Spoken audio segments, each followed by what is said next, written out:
Good morning, everybody, and thank you for being with us today. My name is Christina Setjar, and I am an event manager for EIASM.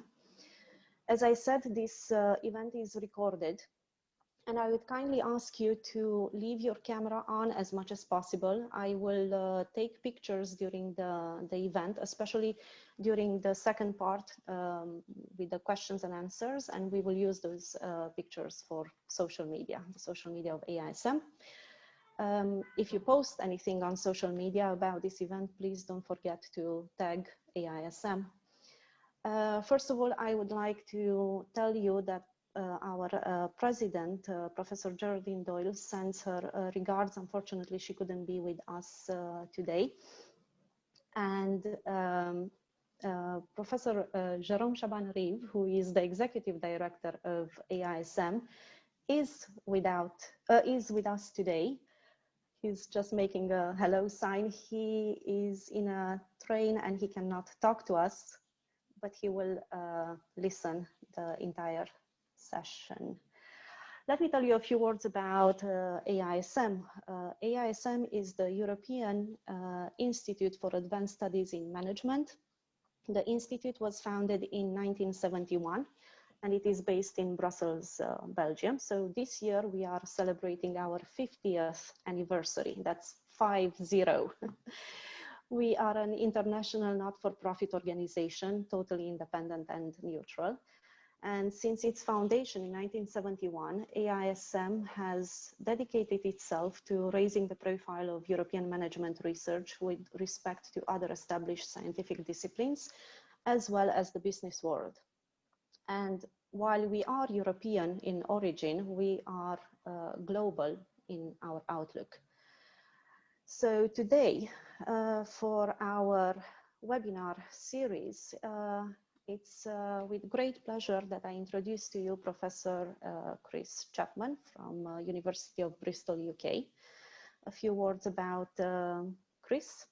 Having previously researched the ways in which people work to make accounting relevant to operational decision-making in a variety of contexts, including restaurants and professional service firms, Chris's current research focuses on the design of cost systems for healthcare providers, control and big data, and he is also researching the link between accounting for sustainability and management accounting.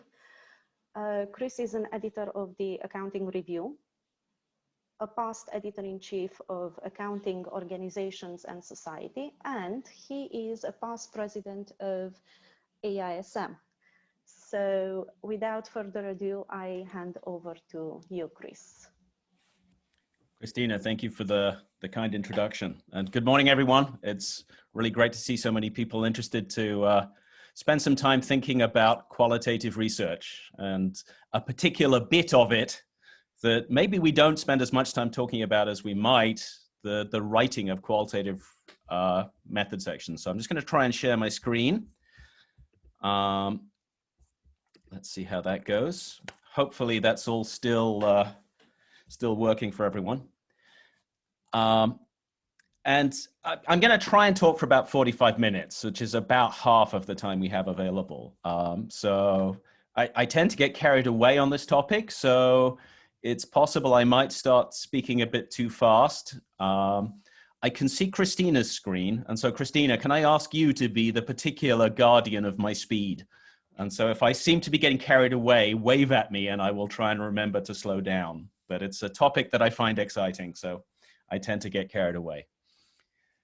And so in terms of thinking about what I'm going to try and talk about and set up for us to discuss after I've been through my slides, I think one of the challenges we have in writing qualitative research is that very often it's so idiosyncratic and so personal, and the data is so bespoke and so unstructured.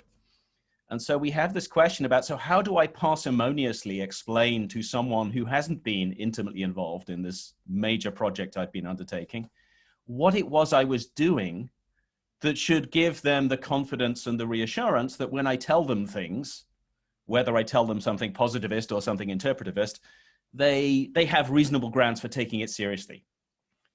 And I think the challenges we have also are that when we talk about research methodology, with the methodology at the kind of high level in terms of interpretivism or positivism, we're dealing with quite abstract concepts that are very high level. And actually in practice, when we get down to the level of a method, for example, the research interview, well, you can do interviews in very different ways depending on your methodology.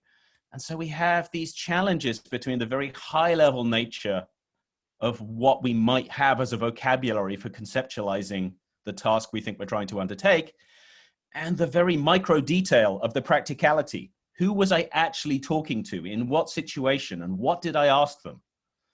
And so how do we get that across? And then we add in, of course, the final extra ball for us to try and juggle simultaneously. It's not just that I have to tell them what I did. I have to persuade them that what I did and the inferences I can draw for it means something that they should care about. This kind of contribution. What's the contribution from my study? So we've got these things that are very difficult to deal with. And so I'd like to spend a little time thinking about that and thinking about whether there are some ways we can help change the way we think about method sections to hopefully make that challenge a little bit easier. And so I've said I'm going to try and talk for about 45 minutes. We'll see how I do. But just to let you know, there are 9 slides. So you can count the number at the bottom on the right there. This is slide 1, and I will finish when I reach the end of slide 9. So that'll give you some sense about how long is this guy going to drone on for before I can actually say something.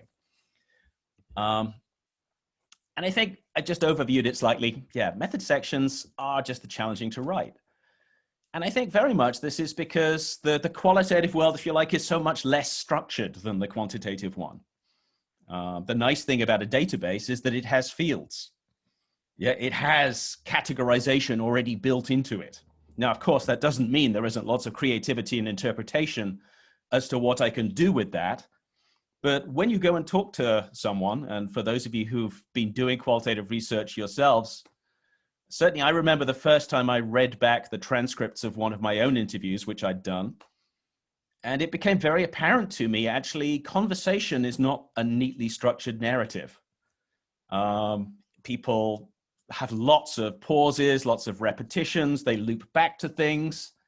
And in the flow of a face-to-face conversation, that kind of works. You can look at the other person, you can get a sense of how it is you think it, and it's a communication process that's quite rich and quite complicated. But when you see it written on the page, it can look really messy.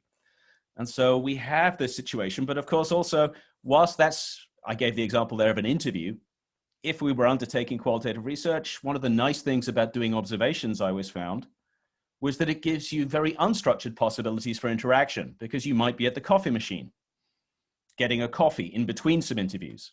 And then someone's going to come up to you and say, oh, hi, who are you? And you're going to explain what you're doing and why you're there. And they might mention something.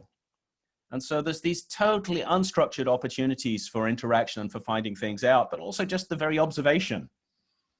I remember once I was very struck. We were visiting a professional service firm, and we knew from the nature of what we were doing in the interviews that the people we were talking to were really extremely highly paid.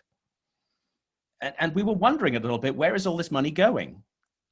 Because, you know, they're perfectly respectably professionally dressed, but they're not obviously flashy dresses. You know, their offices look very mundane. It's not like they have marble and gold-plated handlebars everywhere. So where is all the money? And then we went to the car park. And then we saw where the money was going, because I've never seen so many Ferraris in my life and other high-performance sports cars. And actually then in the interviews, it turned out that people would tell us about the speedboats that they also had. And so, but what do you do with that insight? Gosh, these people apparently really like fast transport. I'm not sure what that means. And for me, it was an interesting and exciting anecdote that I'm just passing on to you now, but I'm not sure how it relates to anything I might have ended up saying theoretically about the context in which professional values were played out in a context of different legal governance structures. So just the qualitative world is, for me, so much fun to engage with, but it is kind of messy. What means something? It means something, but not something I'm trying to explain. And how do I make boundary definitions about this? And then we do have, of course, the natural word limits. There's only so much space I have to write what I was doing to try and be persuasive. And so this is a tough job. And I think if you add to that some more specific context, and I'm going to make a little caveat on my focus here. So I'm going to say qualitative research in accounting continues to evolve. And I don't say that because I think other areas are not evolving. I say that because I don't know. So, you know, I am quite aware of what's going on in accounting. I have some knowledge of other things, but I'm going to focus on accounting because that's what I know best. And I'm hoping maybe some of you who might be joining us from any number of other disciplines might be able to chip in and see where there might be points of resonance with what I'm saying about what's going on in accounting with things that you recognize locally or things that are very different. So I just wanted to make that caveat. I'm going to focus on accounting. And in accounting, it's a good time to be a qualitative researcher, I think. You have, I think, signs of wider acceptance of the idea that qualitative research, something that gets published in journals that people like to try and publish in. This is something that I think is a direction of travel. But it is also the case that, you know, I'm excited about that because, of course, it used to be a problem. And now I think it's less of a problem. But legacy thinking, you know, some of the concerns that maybe meant qualitative research wasn't as universally welcome as I might have liked it to be, they don't simply disappear overnight. And so some of the concerns or ways of thinking that made people suspicious or uncertain about the merits of qualitative research are still floating around out there. But I'm interested about, you know, what can these new qualitative researchers learn from more established ones? Because, of course, we don't want to reinvent the wheel.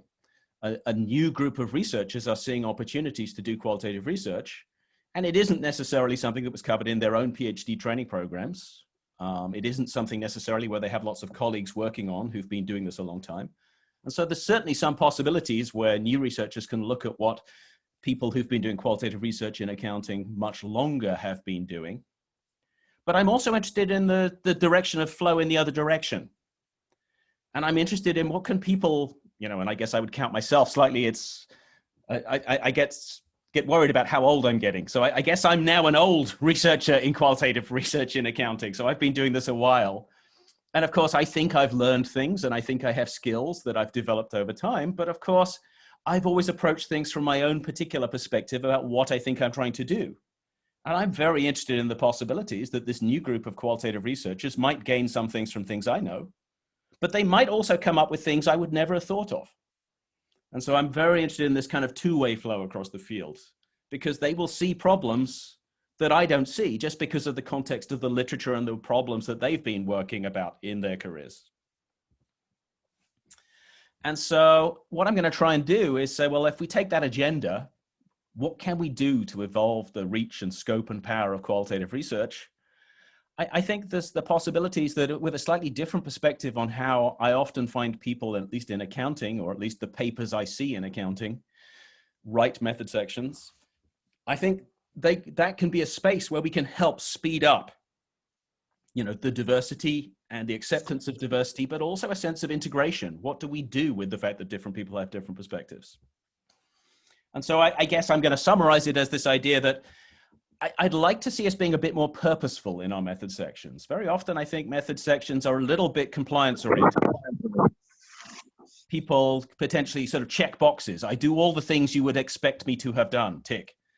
And that feels like it's a missed opportunity because, of course, it's nice to know that people did various things, but it'd be nice to see a more purposeful engagement. And so I'm going to pick up on this idea that I'll explain in a little bit more detail shortly of the strategic action field.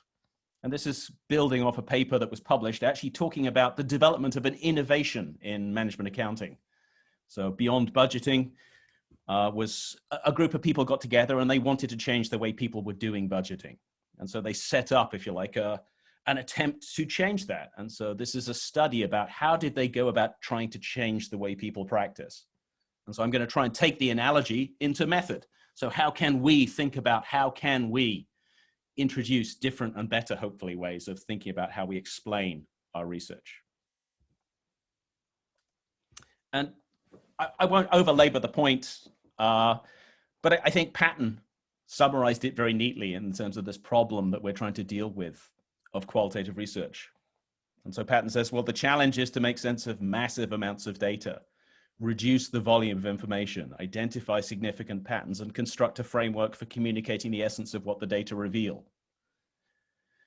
And I'm going to unpack it a little bit. Of course, you can take most of those phrases within that overall sentence from a very different methodological stance. When we say what the data reveal, do I mean it from a positivistic, I've uncovered what I believe to be an objectively real set of relationships between variables that I can discretely clarify, or reveal in the sense of giving me insight to understand, if you like, the social experience of living in a life world that may be more subjectively created. So, but we're both doing the same thing. It's how do we somehow make sense of what's going on? And then we try and write it down.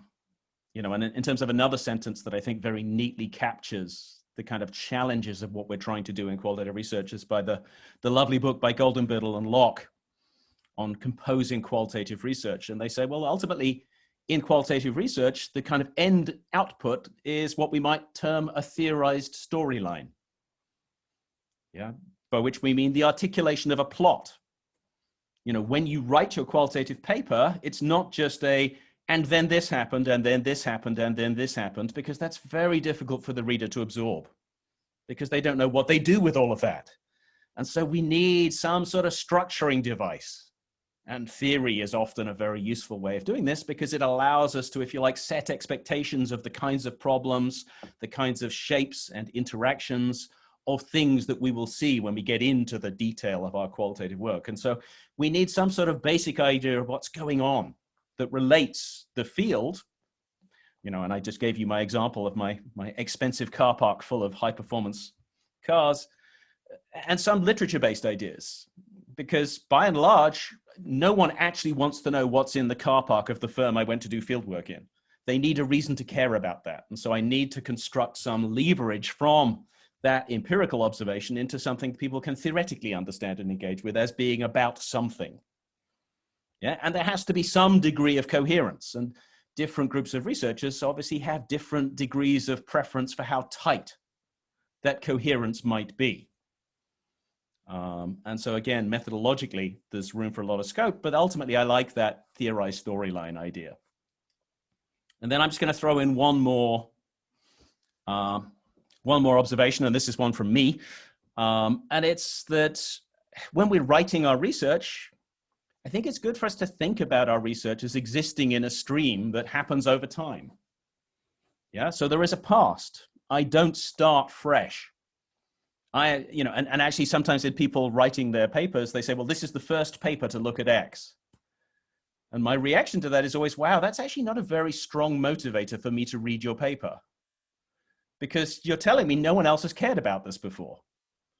And it's like, well, why would I care about that then? You know, there's a million things I don't know this morning as I wake up and drink my coffee. You know, why would I care about spending time reading your new thing? So tell me how your new thing relates to something I already understand and care about, and then maybe over my coffee, I'm going to read your paper. And so there's a past. We're trying to set up a context. We're trying to set up an audience where there are problems, there are issues. And we hope our work contributes to that. And therefore, we hope also generates a bit more of a future. There's a lovely book in literature, I think it was by David Lodge, called Small Worlds. And it's a kind of, it's a satire of university life. And one of the characters in the book is, I think it was called Morris Zapp. And he always wanted to write the final paper. So he wanted to have the final word in the debate. Yeah, so he was going to produce a finding that was going to close down this entire field. And that's actually not where most of us live. Yeah, actually, I'm interested in being part of a debate that actually has a future. I mean, if I close it down, what happens afterwards? Then everyone has to go off and do something else. You know, and the world is pretty complicated. So it also seems somewhat immodest to imagine I'm going to finish something. Yeah, it seems much more likely that the world is very complicated. There's a lot of different perspectives, and collectively we can work on something. And so when I'm thinking about sort of my own work, I try and think about, so who will do what differently after reading my work? What is the solution I'm presenting to which problem that can be part of an agenda of research that goes forward? And I think that's the contribution bit. Yeah, that's, for me, I find that a useful way to think about, well, if I'm struggling to think about what's my contribution, well, a contribution to whom? What are their problems? And then how can I frame things, hopefully in a way that they're more likely to perceive as useful or interesting? And so having set that grand challenge, if I then turn a little bit to, and again, anecdotal, slightly caricatured, but when I look at a lot of method sections, I guess I see a lot of what I might call high-level flagging citations. Yeah, and so this is an extremely commonly used citation. So I'm sure many of you will recognize it there. Glaser and Strauss's sort of landmark study, or actually landmark methodology book. They did a study prior to that on the experience of dying, and everyone was so interested in how they did it, they wanted them to write about the method through which they actually did their study. So the famous book there is the methodology book, not their actual study. It's a site. People say, I'm doing grounded theory. But if we dig down, what does that mean? And already, I find very few papers that say they're doing grounded theory that then use the vocabulary of grounded theory to explain the nature of what it was they did. So in principle, if you dig into a grounded theory study, the basic steps are that we undertake some theoretical sampling. We undertake the constant comparative method with what we got in our first sample to try and make some sort of sense of it, to see if we can produce an explanation that we find satisfying. And theoretical saturation is when we say, yes, I am satisfied with my answer. The explanation I give is sufficient to my needs. And that is something that is probably not likely to happen at the first round. So then I have to think about, well, why am I not satisfied with my explanation? What do I still not understand? What do I want to try and understand? And then I go back to do some more theoretical sampling to try and uncover then, well, I didn't know this bit. Let me do some more field work and see if I can now undertake the constant comparative method to produce a satisfying explanation. And then I either have reached theoretical saturation or I have to do some more theoretical sampling. And so this is what's going on. Or of course, this is a potentially an infinite loop, isn't it? Because the world is very, very complicated. So I'm obviously not going to explain everything. And so this is where the kind of the little get out clause is reduce the scope of what you're trying to explain. Yeah, you don't have to explain everything. So for example, as I say, we don't talk about the fancy cars in the car park in the paper we published about that professional service firm because it's outside the scope of what we were trying to explain. It's something we found, it's just not something we knew what to do with. It wasn't part of the explanation. That doesn't mean we didn't achieve theoretical saturation. It just reminds us to be modest that we only looked at a part of what was going on. And as long as it's a coherent part that we can link into debates and agendas, that's all fine. So there's those three basic steps, but I've been mentioning a couple of times in relation to the quote by Patton, but also in relation to the Golden Biddle and Locke. But methodology really changes this. And so actually, the Glaser and Strauss story is in some ways a bit sad because it feels a bit like they had a bit of an argument.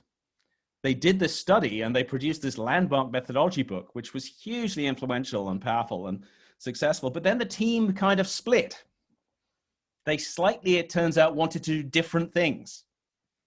And so Glaser, and I think Glaser has actually coined the expression grounded theory classic. So it's for those of you who are Pink Floyd fans, it's a bit like Roger Waters and Dave Gilmour. They've kind of argued about who owns the band. But Glaser, I think the word he uses is transcending abstraction. So Glaser, I think, would be very much more on the interpretive side of this possible split. He's not so worried and actually talks about, don't get hung up on data worries. Focus on the transcending abstraction. What was the insight that you generated? Yeah. But Strauss is probably a little bit more on the positivistic side. And he is a data worry person. And so he's the person who says, no, hang on a minute, the data matters. Yeah, I want to know the protocols that you applied and how you demonstrated a much more nomothetic approach to analyzing the data in an arm's length and rigidly codified way, because that I trust. Transcending abstraction is too fuzzy for me. Yeah, and of course, these are both valid choices which have wide audiences. But the point I'm trying to make therefore is that saying I'm doing grounded theory is a very, very broad flag that actually doesn't say very much.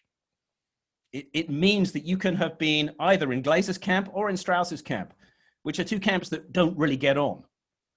Yeah, and unless you add more detail, yeah, you just have the high-level flag, it's not really communicating very clearly what it is you think you're doing. And sometimes that can be a problem. And I think sometimes this kind of methodology, you know, Glaser and Strauss, they kind of went their separate ways and produced bodies of work and elaboration to pursue different methodological agendas. But I think also we tend to see citations that maybe slip past quite clearly stated preferences. And a study I would mention here is Kathy Eisenhardt's classic 1989, which again is a massively cited study. But at least from my reading of it, it's quite tightly defined in terms of induction, in terms of a positivist agenda, in terms of a notion of constructs that can be validated.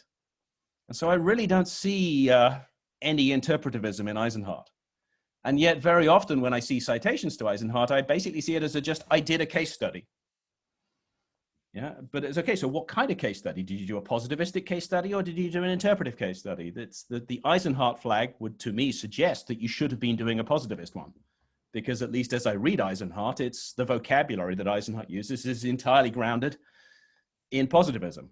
But it's often the case that actually I see potentially quite interpretively interested studies, but sort of using Eisenhardt as a kind of just a high-level space-saving site, just a shorthand, I did a case study. And then I think sometimes we've got kind of community building sides to this. I've been sort of working on a netnography recently. I think it's a really interesting approach. And we've been looking at Foursquare and looking at some of the publicly available material and what we can do with that to talk about the nature of seduction and control, to present a kind of reconciliation of Foucault and Baudrillard. And we're using this methodology, but actually when you read the Cousinet's book, Nethnography, what I take away from it is how diverse it is. In some senses, whereas, you know, Glaser and Strauss went their separate ways and produced more methodological focus in each of their individual streams, I think Cousinet's, at least at the moment, as I read it, is undertaking quite an impressive gathering together different people. You know, and you can see in the earlier books, the 2009 version of the book was just doing ethnography, and then it was redefined. And now it's an essential guide.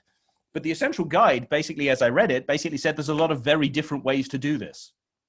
And so the actual label itself, ethnography, is again a very high-level flag, but one that is actually quite empty methodologically. You know, the book gives you lots of resources to fill it, but that places the onus on us to actually write more detail, not just say, I'm doing an ethnography, job done, you now know what I'm doing. Because actually, I think if you read the book, it actually has a lot of very different possibilities. And so that's where we have more need to spend more time writing about this. And I'm looking at the clock and I'm going to have to speed up a little bit. So there's these different things. We've got these challenges. And I wanted to just spend a little bit of time on this kind of emergence in accounting. And I don't know if anyone recognized this. This is a quote from William Gibson. He's a quite famous sci-fi author. But he said, you know, the future is already here. It's just not very evenly distributed. And I think in accounting, you know, I'd say it's great that we've seen a raft of encouragement papers to people who traditionally didn't do field studies to go and do field studies. And so here's a nice piece by Della appearing in a Journal of Financial Reporting. So again, a journal which traditionally would have not, I mean, it's actually quite a new journal in this case, but which writes for an audience which traditionally would not have engaged much in field studies. And it's saying, well, we can do amazing things in the field that we couldn't do using other methods. But you can just see here, there's a little 3. When you look at the footnote, again, this is kind of a little bit of the legacy thinking. So in some senses, field research can be considered a method of last resort. And so having encouraged people and said you can do really special things, there's also, you know, a little bit of that legacy thinking that takes away a little bit from the encouragement in my mind that says, yeah, but of course, if you could use some other method, that would be better. It's like, well, okay. I don't want to dismiss too much the article overall is a very positive, encouraging article, but these little sort of legacy framings sometimes crop up. And so, as I say, an unfriendly reading of footnote 3 would be, okay, you need to go and do some reading. There's actually quite a lot written around the methodology of doing field research in accounting. And, Ahrens and Dent is a really lovely article that really lays out the possibilities for what an interpretive study might do. Thomas and I wrote a piece that actually tried to say, well, look, interpretivism and positivism both have a stake in field studies. You, of course, just need to do it differently. Yeah, and so a more positive statement about what might we achieve with field studies, as opposed to, well, it fills in the gaps of things I can't do with proper methodologies, would be the unfriendly reading. But I'd like to try and make the positive, optimistic, friendly reading here.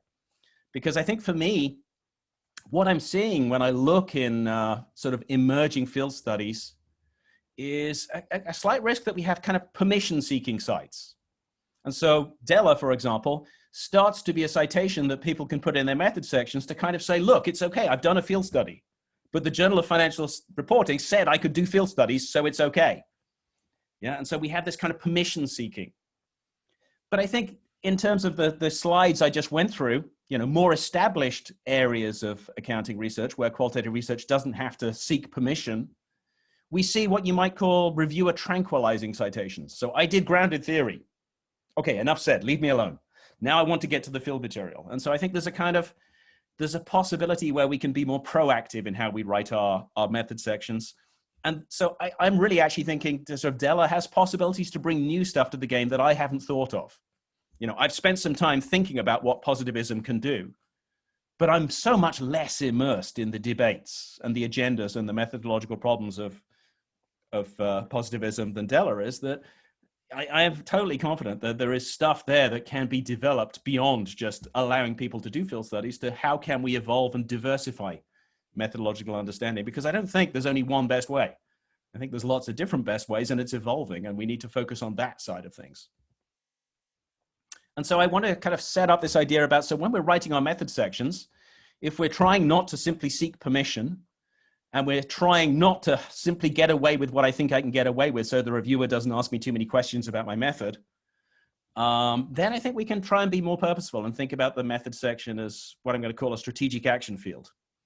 And again, given time, I'm going to slightly push through this because it's, for those of you not in accounting, it's maybe a little less relevant, and it's going to go on this bit. So I was going to tell you about their article and how I then took an analogy from the way they talk about their article. So I'll just cut straight to the analogy. And so building on the perspective coming out of that article, I think we need to think about our method sections as sending multiple messages to multiple audiences at different points in time, because there's the contemporary debates, going back to that argument that I mentioned earlier about, our work sits in a stream with a past and we hope a future. So obviously I have to spend some time talking about what do we think is going on and what's a reasonable thing for me to have focused on in terms of the detail of my method, in terms of where I was going from, but also where am I going to? And so I'd like to kind of put a bit more work on the audience. And I'm slightly loath to do that because I know the publication process is already kind of stressful and fraught. And people are already telling me, what's your contribution, Chris? And that already feels like enough work. And now you're telling me you have to work at my method section as well. But I guess I'm going to try and make the case that actually the two are hopefully mutually reinforcing. By being clearer in your method, I hope it gets clearer and easier to delineate what actually your contribution is. And so I think in an ideal world, we can see these two as positively relating to each other. And what I'd like us to think about, if you like, to move us from the very abstract methodological level of debate that I've been talking about to something, but actually what would I write in my actual method section of my actual study? I'd like to put forward this idea of selective elaboration.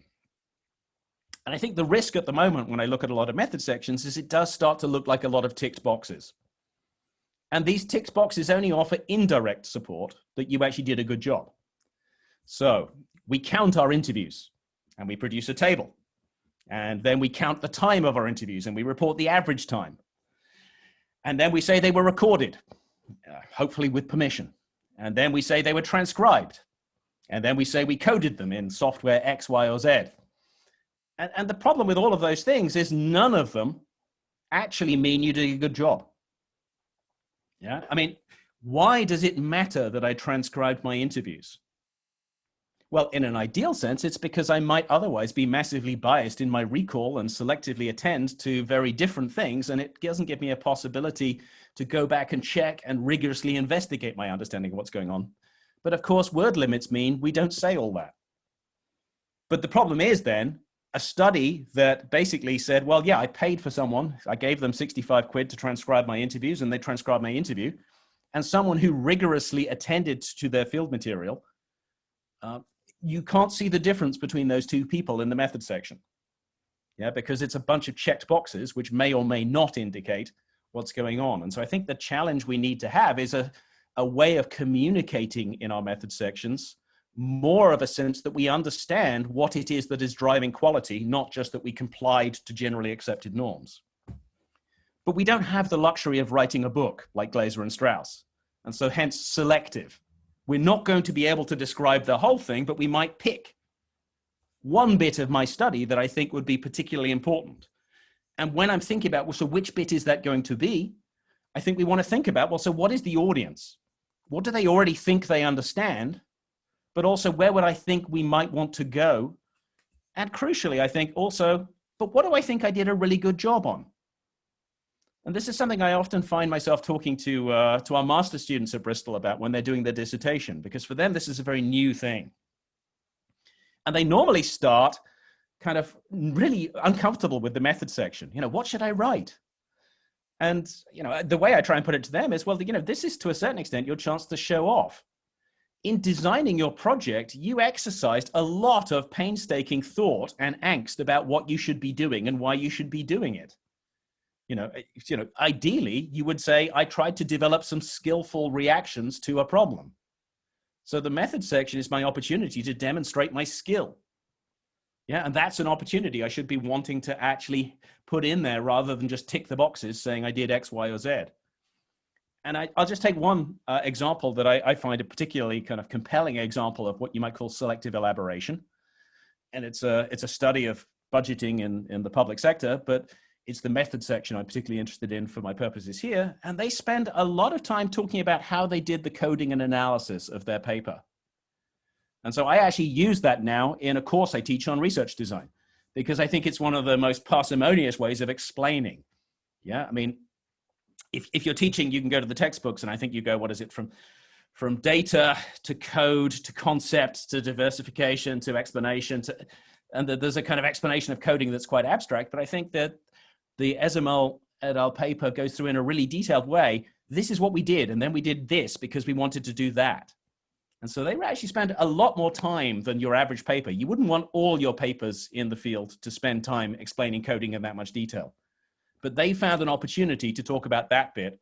And I think if you like, going forward, it's pedagogically very useful so the rest of the field can see, oh, okay, this gives me a richer insight than what I might get from a methodology textbook. And it makes me understand also the care with which the researchers addressed their problem, which gives me reassurance then that when they say things, I should take that seriously. So that was one example on coding, but of course we can't all do that. As I say, what we don't need is more boilerplate, where everyone now goes and looks at EIASM's paper and says, great, now I can copy that for mine and say I did that, and that's yet another bigger box ticked in my method section. So we need to find our own stuff. And I think, you know, another quick example, there's a lovely article by Mats Alverson. And I like the article for many reasons. But I think it really makes this point about reflexive pragmatism and like, don't take things at face value. When people say things, think about why they said them, and therefore what inferences can you safely draw. And they have a lovely table where they set out, well, when you're doing an interview, all sorts of problems might arise, or all sorts of challenges to the validity, or if you like, the trustworthiness of things that you're going to say based on this interview arise. But the point is, depending on what your methodological stance is, a solution for one group of people might actually be a problem for another group of people. And so the point is, this is again going to this idea that it would be better if we were more methodologically detailed to put a bit more coherence in an explanation of why is this producing quality as I understand I'm trying to support quality, rather than just saying, yeah, I analyzed my interviews and I was reflexively pragmatic. But I think, you know, I think that's something that is a key part of qualitative research for both interpretivists and positivists that we don't really talk about much. So there's some possibilities maybe there for some selective elaboration.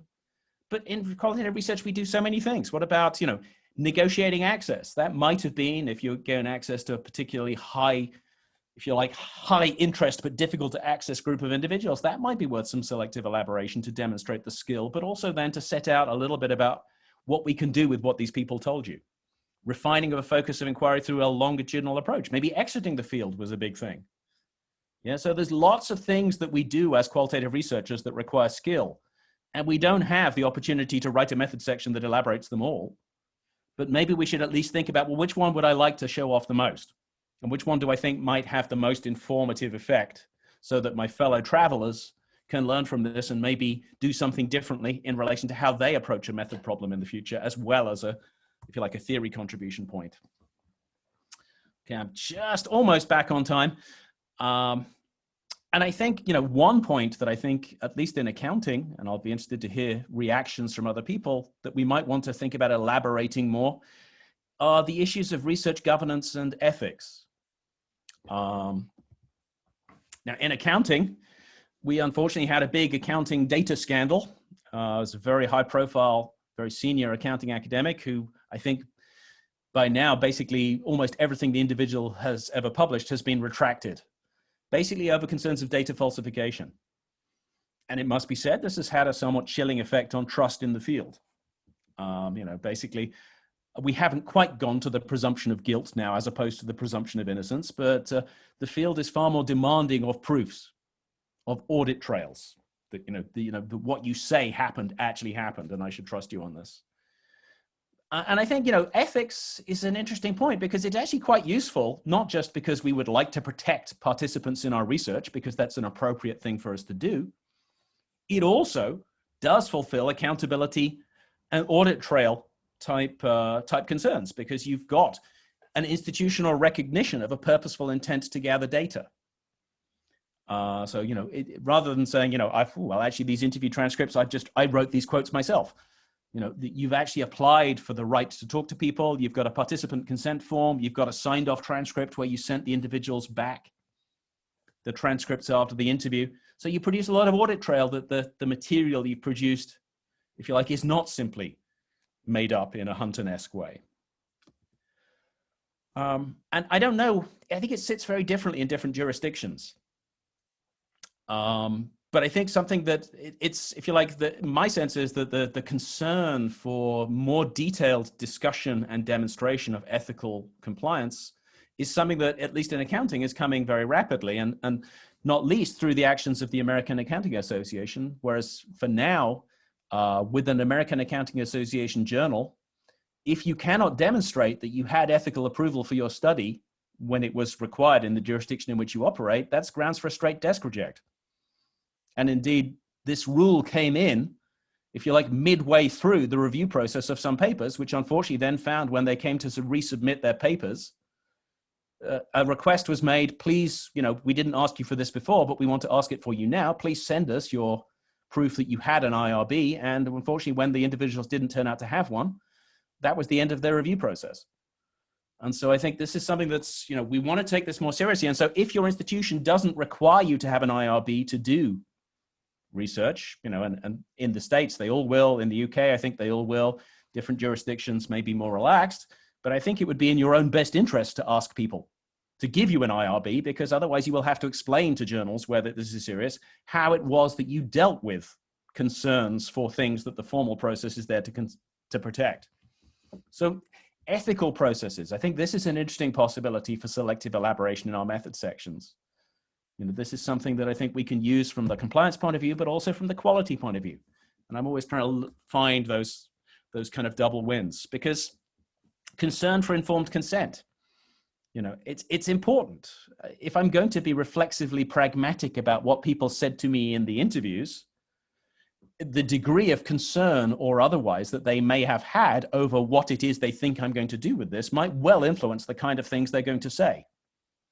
Yeah, and so I think there's a kind of meshing here between the kind of governance and the quality aspects of what's going on, and this could be a useful area for selective elaboration. So final slide. I think this challenge is that, all research papers are judged by whether or not they make a contribution. But what is a contribution? For me, when I read Alberson and Sandberg on research problematization, the message I take away is that it's a situated achievement. It's something that a group of people agree, but different people may have different things. And I think for me, it's all about Alberson's comment that, well, it's about the assumptions.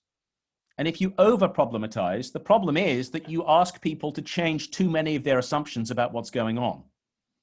And if you go to people and say, now think about this completely differently, in general, their reaction is, no, that sounds really strange. I'm not going to bother to do that. But equally, if you under-challenge people's assumptions, then people say, well, but why would I read your paper? I already know that. So we're looking for this kind of Goldilocks magic zone in the middle where I challenge people's assumptions just enough. But of course, this brings home to us that different people have different assumptions. And so it's really important that I know who am I talking to.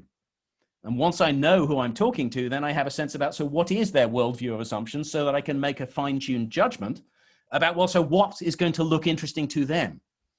Recognizing that to other groups of researchers, it will either look boring or it will look insane. Yeah, and so we need to choose. And in that, I think method sections are an opportunity to show your tailoring. Yeah, how am I recognizing my audience, what its concerns are, what it finds important and interesting, so that I can tailor what it is I choose to selectively elaborate for the kinds of things that that audience either doesn't know, should know, yeah, or particularly cares about and therefore wants more reassurance about. And so I think, we can hopefully be more purposeful in using method sections to actually secure our contribution more purposefully, because I do have a sense that sometimes when I look at method sections, you see quite generic statements of process, but it's kind of just hoping that we'll move on and get to the other bits of the paper to make the real deal, and that people won't investigate the method section too much. And to me, that seems like it could be a missed opportunity. And so thinking about the method section as a strategic action field that emphasizes the complex and situated nature about what is being said, to whom and why, and recognizing that this is not stable. The field moves. It has things now that it sees as problems that it didn't see as problems before. Yeah, and so we need to think about that stream. And so I think opportunities for selective elaboration that can offer reassurance on quality, but also can help us in the field of qualitative research to see what else we can do. I think, we can find new ways of looking at things, and we should be forcing ourselves to do that, because all research is necessarily a simplification by comparison with reality. And so, none of the simplifications we currently have are, if you like, necessarily complete. So we should be looking to see what else we can do to support and evolve. So I've rambled for quite a long time. I've more or less kept on my 45-minute target. And so I hope I've given you some ideas to think a little bit about what's going on. And so the next time you come to try and write a method section for one of your papers, maybe it gives you some ideas about, well, what might I try and do to see if I can help push things forward? But I'm looking forward to discussing with you. Thank you. Thank you, Chris. There is one question in the chat from Jens. Jens, would you like to ask your question live? Yes, sure. Thank you very much, Chris. Really, really interesting presentation. And so I'm in the field of sustainable entrepreneurship. And a lot of what you said, it definitely mirrors the entrepreneurship scholars. So I do see like two camps. I think the sustainable entrepreneurship, being a fairly new discipline, is much more open to also much more creative approaches to qualitative research, which I find very, very exciting. So I'm an early researcher, just about to start my data collection. But my question is, how explicit should I be in making my ontological and epistemological stance clear in my message section? And the reason I'm asking this is it enough to have a fit for purpose, in the sense that I do, well, I don't want to say tick the boxes, but I'm aware of the quality measures for qualitative research. So if I'm transparent and trustworthy, and then all these things, is that enough then if I have a fit for purpose, or should I actually make it very explicit? Like I take an interpretivist stance, and hence I select this method over another one. I think it's a really great question. And I think it's something that we wrestle with. And I'm going to do my best to give you an answer that I hope won't be too unsatisfying. But I guess the way I tend to think about this is I worry slightly about sometimes when people try and be too explicit. Because I think what people do, and I still remember some of the earliest days, way back at the beginning of my career, and I was going to workshops, and people would often begin their presentations with such a statement. And so they'd say, I'm going to take a social constructivist approach. And I must admit, to me, this just wasn't helpful. It's just like, well, okay, go ahead, do it. Show me why I should be interested in that. And so sometimes I think when people make these very strong statements, it's more of a kind of identity project.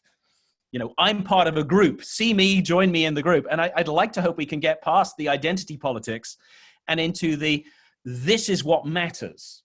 And so, I think it's not that it's bad to say I'm interpretivist, but I'm way more interested to see you talk about things in a way that then follows through, showing that interpretivism makes sense for you. And so I think the key thing for me would be, if you're going to use the word interpretive, and again, the challenge of that is actually as a word, it needs grounding. So for me, interpretivism is a label coming out of Burrell and Morgan. Yeah, because that's the box that they had in their 2x2, and it implies a set of methodological assumptions. But I think very often when people say I'm doing something interpretive, they don't mean it in that way. They mean it in a much more loosely defined identity formation kind of way. And then it becomes much less helpful, because it's actually, what do you mean? And people say, well, I'm interpreting my data.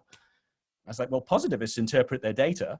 So what do you actually mean? And so I think the challenge becomes when we use these labels, a bit like I said, I'm doing grounded theory. Okay, you're doing grounded theory, but which kind of grounded theory? Are you doing Glaser grounded theory, or are you doing Strauss and Corbin grounded theory? And so interpretivism, or, I'm a positivist, is like, okay. But so it would be more like, well, so what are the quality criteria that matter for you?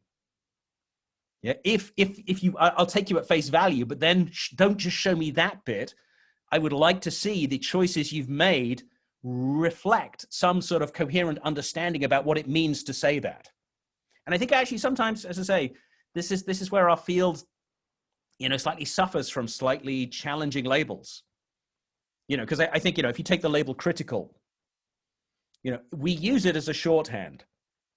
And I think different people would have maybe different perspectives. But for me, if you see the word critical, very often I would associate this as, if you like, an identity label around a political radical agenda of being concerned to look at the status quo and highlight inequalities or dysfunctional outcomes, or highlight radical alternatives for how we might organize. But if you just take it at face value, critical, well, which researcher is going to say they didn't exercise their critical faculties in their research? A bit like analytical research. I think in accounting, we use the word analytical as a shorthand for mathematical modeling. But again, which researcher would say they weren't analytical?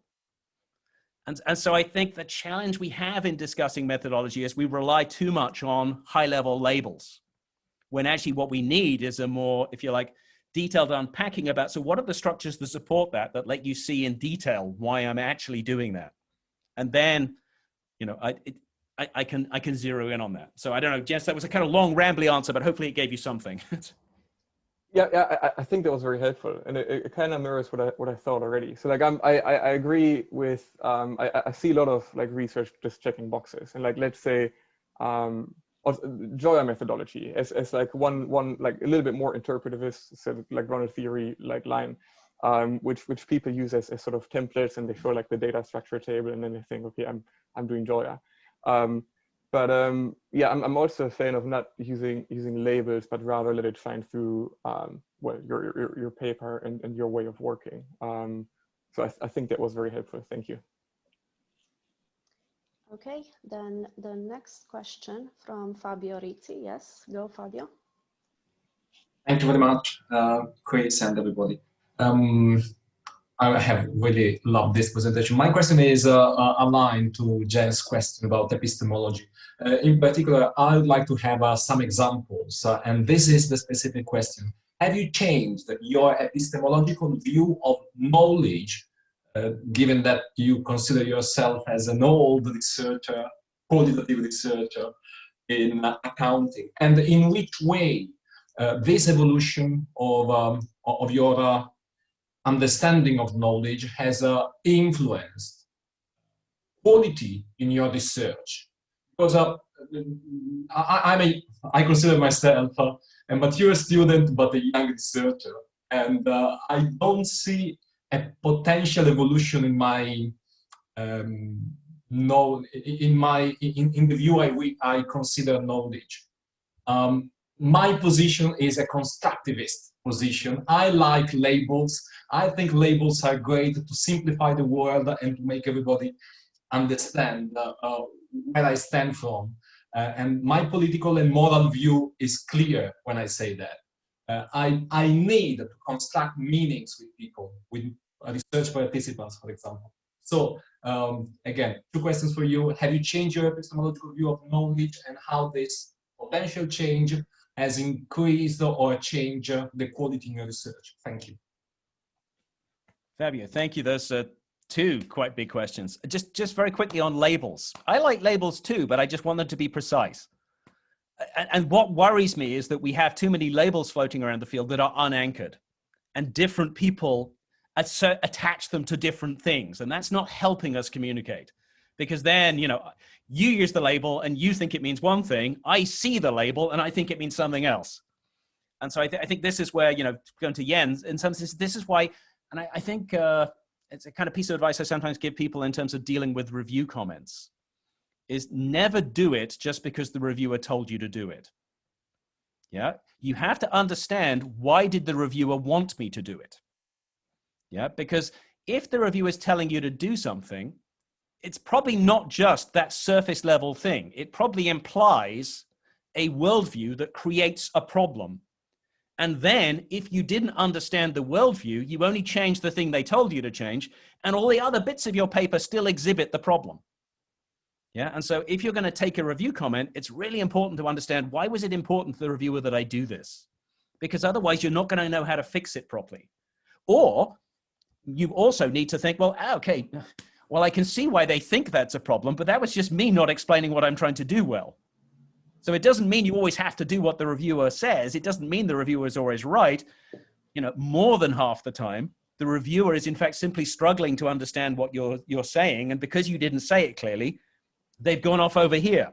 So then you need to be very careful to not say, oh gosh, you were wrong, but just, okay, what I was trying to do was this.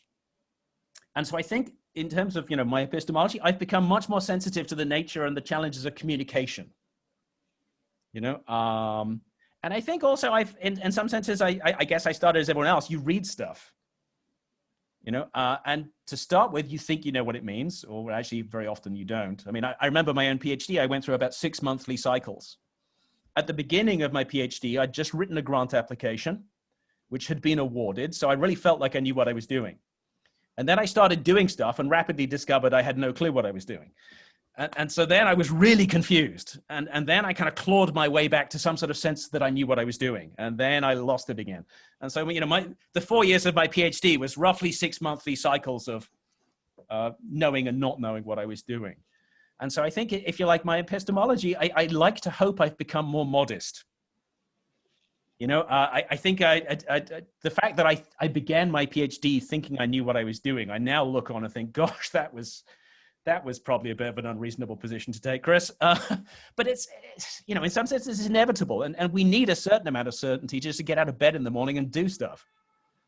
Research is hard work, and so I personally, I don't know, maybe other people deal with existential angst better than I do, but I need degrees of certainty. Otherwise I find it's too tiring.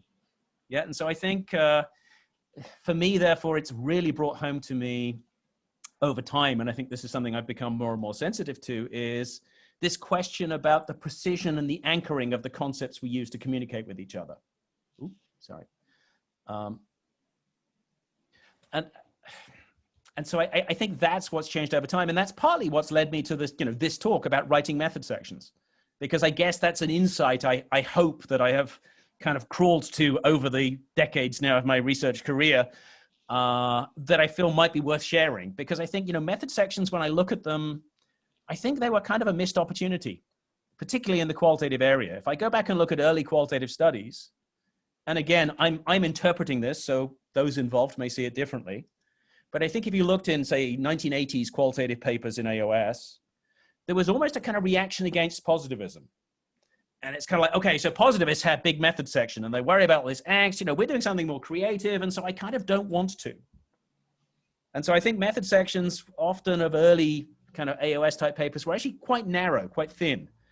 And I think, you know, in some ways that I think was a loss to the field, because it meant that when junior researchers are reading stuff, it's like, well, you just get the finished product, but what did they actually do? And I think partly this is why I'm also interested in this idea of selective elaboration, because I like to think there's also a pedagogic role, if you like, there's a community building role, because you can read the textbook, but the textbook is abstract. You know, it's nice to have some practical examples to hang on to. And of course, our own research proceeds much more slowly. So we can learn much, much faster if we have some illustrative examples from published research that can help us understand. So what are we actually doing? How is the method actually working? So I don't know. Again, another long, rambly answer.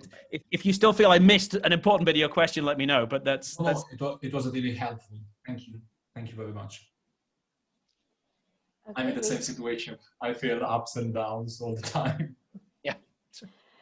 The next question comes from Roberto. Roberto, please. Thanks for your presentation, Chris. And my question is following your slides about the reliability and how detailed one has to be in regards to the paths followed to reach the results. And recently I've noticed that more and more journals ask for data sets when submitting the article, the manuscript. And one has also the possibility to upload data sets in public repositories. Our university has one, and recently we had the experience to use that one for qualitative data.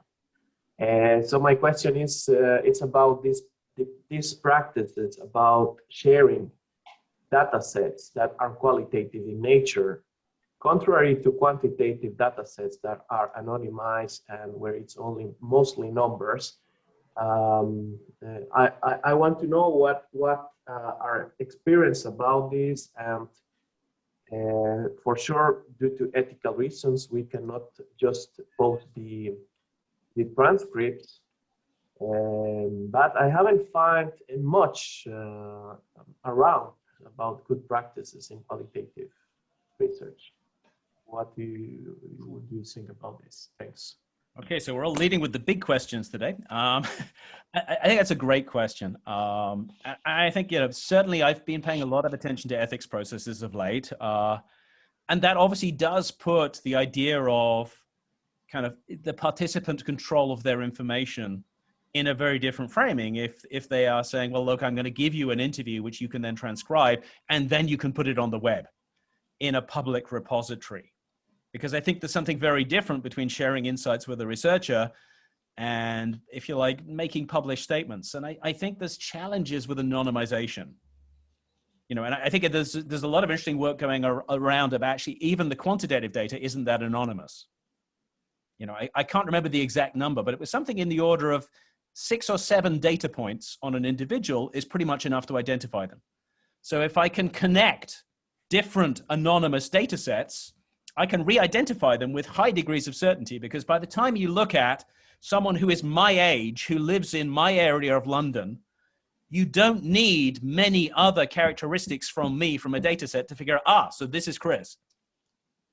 But I think qualitative research, you know, in some senses, it's going to be even harder to anonymize, because unless someone is going to go through and redact the names, yeah, then it's going to be in there.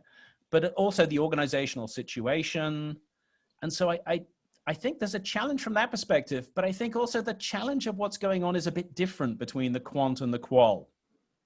So I think when journals, for example, say in a positivistic quantitative study, submit your data, I think, you know, some of the things that I've, you know, heard discussions of, and I can imagine people would do, for example, would be, well, I just want to run the descriptive statistics. Because in your paper, you say, these are, if you like, the descriptive statistics of my data set before I get to the results. So I would like to just do a quick check that actually, if you send me the data, those descriptive statistics are the ones I find, as some degree of reassurance, therefore, that this is the data that actually went into the analysis. I think, some journals are starting to say we want your code, because by the time you're in a really big data set, you can't just push a button and say, run this. You actually have to write the algorithm. And so some people are starting to say, well, send me your code because I want to check that when you say it did this, this is what it actually did. But I think in each of these cases, if you like, it's unlikely that this is going to become routine. And this is where I was talking a little bit earlier about this idea about, do we have a presumption of guilt or do we have a presumption of innocence in the field? Yeah, and I think the presumption of guilt would be, no, I want to double check literally everything you've done, but that's a vast amount of work. And for a qualitative researcher, it's obviously even more work because, if you've done, say, 40 interviews, you could have thousands of pages of transcript. And who is going to read thousands of pages of transcript then to try and come to some degree of assessment about, so when this person analyzes this, do I feel that their analysis is trustworthy if I'm in a more interpretive frame or valid if I'm in a more positivistic frame? And so I have this sense that at the moment, we're still in a kind of worst case scenario cheating mode. It's by asking people to produce this data, we hopefully raise the bar. It's less likely they're cheating. But of course, we still don't really have ultimate proof. And if you wanted to be really exaggerated about it, if I did an interview 5 years ago, the chances of the participant having kept the transcript I sent them is very, very low. Yeah, so when I show you the signed transcript, you don't have a conclusive proof positive that this is what they actually said. I could still have changed it. Yeah, and it's actually probably not possible to actually go back, because most data protection rules now say we must have destroyed the recording. Yeah, so we're not allowed to keep the data that much beyond the life of the project. And so I think this issue about uploading data sets is one where we're in this kind of slightly complicated world of distrust. Yeah, and what are some simple steps we can do to make it less likely people are behaving without integrity in their research? The idea that we're actually going to really check what they're doing, to me right now, it doesn't feel like the editorial process has nearly enough resource to allow for that degree of work to be undergone. So it's more about, if something goes wrong, then I can go back and dig in and check. But I think for qualitative research, it then becomes, from an ethical point of view, about producing public information of things that you've told people will be confidential. It seems quite problematic, but also if you take that work argument, it becomes even bigger, because what am I going to do with 1,000 pages worth of transcripts for this submitted paper? I'm not going to read it. So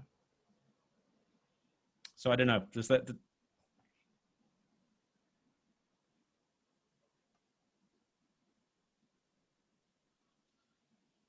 Roberto, is this something that you've been asked to do yourself? Is this something that you've, because I guess maybe I'll just chip in one more thing.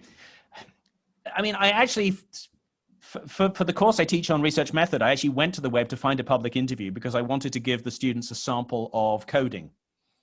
And so I wanted to give them an interview transcript that they could actually try and practice coding on. And so I thought, well, okay, this has been published in a public archive, and therefore I'm going to assume that the ethical processes of this make it legitimate for me to share this with the students because it's already publicly available on the web. But I must admit, I found it weird reading other people's transcripts, because I don't really know what was the question they had in mind, what was the situation in which they asked this, all those things that Alverson asks us to worry about in terms of reflexive pragmatism. And so I guess it's, in some ways though, I guess that's why netnography is an interesting development, because public interviews, I guess, put us into the realm of netnography. Because when I look at, Twitter posts, or when I look at blog posts on Foursquare, in some senses, I have to try and figure out, well, why are they doing this? And I've been interested in a number of studies of Twitter. And for me, I don't use social media, so I'm maybe overly cynical. But it strikes me that Twitter is quite a lot of theater. There's a lot of grandstanding. There's a lot of, it seems to be that some people seem to actually just enjoy annoying people. And so they say deliberately antagonistic things in order to create an argument. Don't know, but it feels to me at least a subset of the Twitter audience is into that. And so then when you say, well, look, this published archive of things people have said, what can I do with it? To me, that really raises the bar for us on reflexive pragmatism. You know, just because someone said something on Twitter, what does that mean about what they actually think? Is this some sort of new gladiatorial, recreational antagonism? I'm not sure. Or does it really tell us something about the state of politics in wherever we're looking? And so I think, yeah, I'm not sure I've really answered your question, but I'll stop talking and Roberto, either get back to me with a more focused question, or I guess we'll move on to. I think it's fine, thanks. I wanted to hear some reflections. Okay, we have one more question from Ursula. Ursula, please. Morning, everyone. Hi, Chris. Thank you so much. That was very insightful and helpful. I just wanted to ask you, you made a point that you went to the site and then you had a good look at all the expensive cars that were in the garage and you were trying to make sense out of it. I wanted to ask, because well, we live in a pandemic world and it seems that the world of work is changing. How do you think that will affect researchers? Because I wonder, will we have a chance to actually go on site to the extent that maybe we would have before the pandemic, simply because workforce might not be going back to office full time. And when they are in the office, they might not actually want to speak to researcher because they might say, well, I will speak to you, but actually when I work from home. So if you know, as an editor, when you review papers, if you have a paper from a qualitative researcher who did not have a chance to hang around on site for reasons that employees just went online, what do you do? I mean, how do you think that will affect us? I'm not a purist on methodology in the sense is I think it's just important that we say what we think we're doing, you know, and I think, you know, the nice thing about Alverson's article is that he sets out 3 different ideas about what an interview might be, you know, and he has the neo-positivist. So it's about objectively gathering truth without introducing bias through the way you ask questions. He has his romantic, which I guess would be more interpretivist, but he has his localist. You know, the localist basically says, well, hang on a minute. You can't claim this is evidence of practice at all because this is such an artificial setting that you created. So you can look at it as something for content analysis of discourse, but as a statement about practice, too much. You know, I've done some work on Shatsky, which is a theory of action. And I think the challenge then becomes, so what happens if you don't have observations, if you want to use Shatsky? Is that legit? And, you know, my general sense is words are imperfect, but they go quite far. And so this is about us recognizing the limits and some of the problems. Not everything is possible.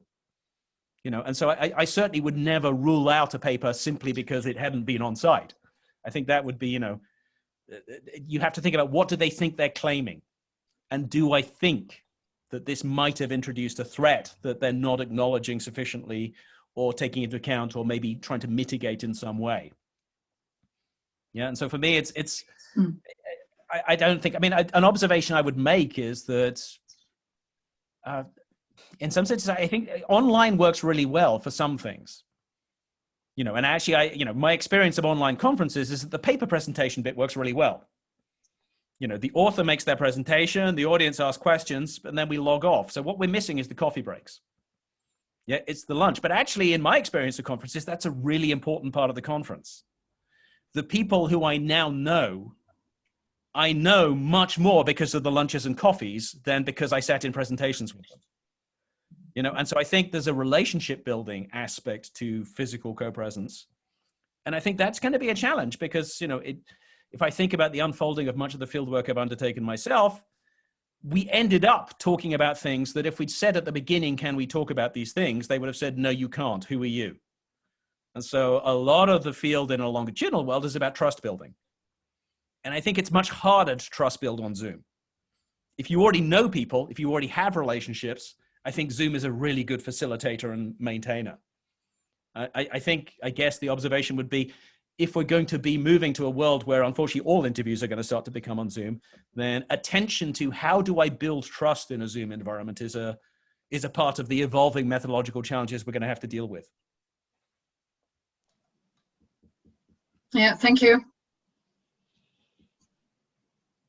Okay, so coming back to Chris's answer, I just want to let you know that you can always go to the EIASM website and check what other events we have. And hopefully very soon we can see you directly on site somewhere. Actually, we can't wait to see people finally at our events. We still have online events, so please check our calendar and see if there is something that interests you there. Do we have any other questions? We still have maybe time for one last question. Anybody? Chris, do you have some extra comments? Would you like to add something? No, I'm sure I have rambled more than enough for one morning. So. Okay, then Chris, thank you very much. It was a very interesting presentation, and thank you to all the participants. Thank you for your active participation, and we really hope to see you soon. I'm not going to keep you longer. Have a lovely weekend and see you soon.